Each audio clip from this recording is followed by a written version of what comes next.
حضرت کے خاندان کی طرف سے آپ سب حضرات کا شکریہ ادا کرتا ہوں۔ اللہ رب العزت آپ کو جزائے خیر عطا فرمائے، اللہ آپ کے آنے کو قبول فرمائے، آخرت کی نجات کا ذریعہ فرمائے، اور یہ اکابر علماء جو یہاں تشریف لائے ہیں اللہ ان کے علم و عمروں میں برکتیں عطا فرمائے، اللہ تعالیٰ ان کے سائے ہم پر قادر رکھے۔ میرے محترم بزرگوں اور بھائیوں، میں حضرت کا شاگرد ہوں، لیکن مولانا سیف الرحمان صاحب رحمۃ اللہ علیہ اور میرا اور ان کا اتنے زمانے سے اکٹھا ہر جگہ بیٹھنا اٹھنا جانا اکٹھا ہوتا تھا۔ صوبہ سرحد کے علماء کرام ہم تینوں کو ثلاثت الاصافی کہا کرتے تھے، اور جس دن مولانا سیف الرحمان صاحب کا قبر پر مولانا نور حاجی صاحب دعوت برکاتہم نے ارشاد فرمایا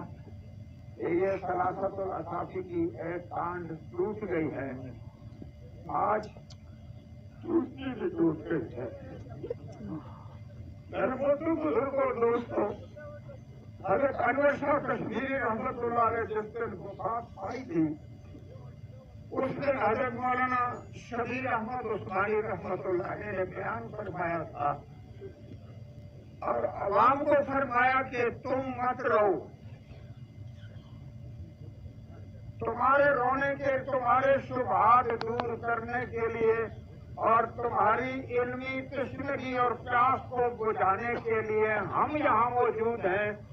روئیں تو ہم روئیں کہ ہماری پیاس بجھانے والا آج دنیا سے رخصت ہو۔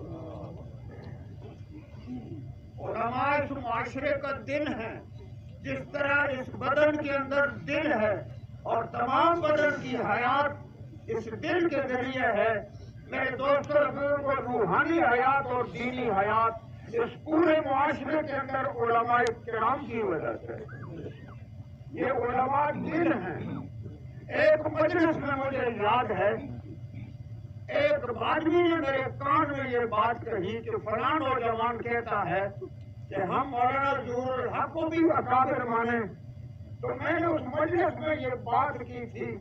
میں نے کہا دیکھو ایک عاشق تھا، سعادہ اس کی معشوق تھی، لیکن وہ سعادہ کا دیدار نہیں کر سکتا تھا۔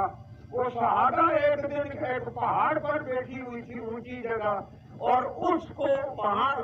سعادہ گھر میں تھی، ایک پرندہ اوپر بیٹھا ہوا تھا، وہ پرندے کی نگاہ سعادہ پہ تھی۔ اب یہ جو سعادہ کا عاشق ہے، سعادہ کا تو دیدار نہیں کر سکتا، تو وہ اس کبوتر کو کہتا ہے تو ذرا بول اور آوازیں کر، اس لیے کہ تیری نگاہ سعادہ پہ پڑتی ہے اور میں تجھ پر نگاہ ڈال کے اپنی سعادہ کی تسلی کر لیتا ہوں۔ میرے دوستوں اور بزرگوں، میں نے اس مجلس میں یہ بات کہی،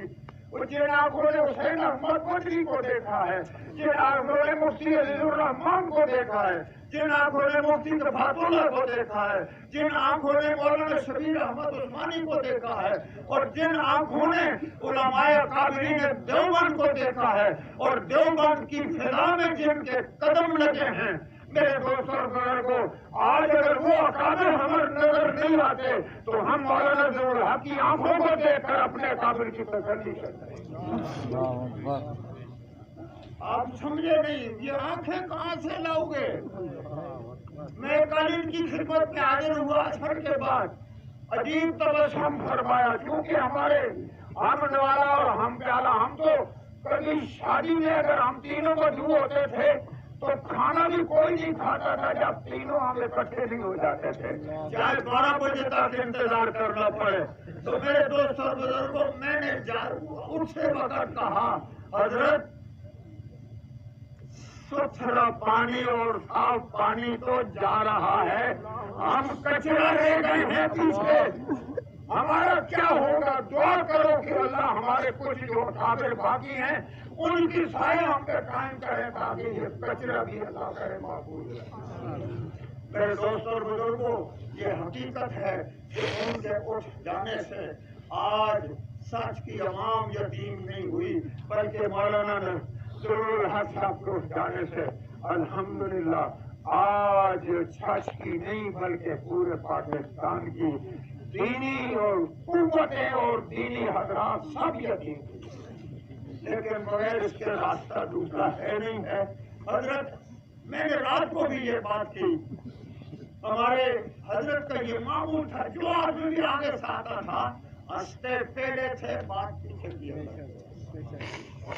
ہمارے میں جب اکولا خطر میں پڑھتا تھا تو مسجد میں رہتا تھا، وہاں ایک سکول ماسٹر تھا، وہ مجھے کہنے لگا تمہارے مولانا عبدالحق کا مقابلہ کوئی نہیں کر سکتا۔ میں نے کہا کیا بات ہے ماسٹر صاحب؟ کہنے لگا بیٹا گیدڑ وقت راشی مرتبہ ماما پاخیرہ ہے، یہ مولانا عبدالحق کو تو اگر گیدڑ بھی آگے سے آئے تو گیدڑ کو بھی کہتا ہے مامو جان السلام علیکم۔ میرے دوست اور بزرگوں، اگر مولانا عبدالحق کو اللہ نے یہ اخلاق دیے تھے تو اس کے فیض یافتہ مولانا عبدالحق کو بھی اللہ نے یہ اخلاق دیے تھے کہ وہ ہنستے پہلے تھے اور بات پیچھے کیے کرتے تھے۔ الحمدللہ کبھی ان کے میٹھے کے ہم نے وہ کروٹیں نہیں دیکھی۔ اللہ پاک ان کو کروٹ کروٹ جنت نصیب فرمائے، آپ سب حضرات کا آنا اللہ قبول فرمائے، اللہ آپ سے راضی ہو، اللہ تعالیٰ آپ کو جنت الفردوس یہ اس جنازے کا اللہ جو مقبول اجر اللہ آپ کو نصیب فرمائے۔